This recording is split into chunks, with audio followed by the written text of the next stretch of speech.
हमारे नबी मोहम्मद अरबी सल्लल्लाहु अलैहि वसल्लम जब बारिश होती थी अक्सर आप ये दुआ फरमाते, ए परवरदिगार, जिस तरह तूने सारी ज़मीन को पाक कर दिया, इस बारिश के ज़रिए धो दिया, तो हमारे दिलों को भी धो दे इन गुनाहों से, अपने फ़ज़ल और करम से। ए अल्लाह, तू हमारे दिलों को धो दे हर परेशानी और मुसीबत और गम से।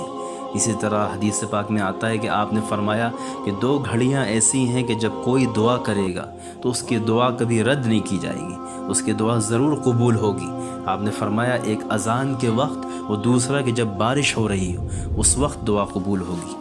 और इसी तरह आप अक्सर ये दुआ फरमाते, अल्लाहुम्मा सय्यबन नाफ़िआ, ए अल्लाह इस बारिश को आफ़ियत वाली बना दे, खैर वाली बना दे और सुकून बना दे।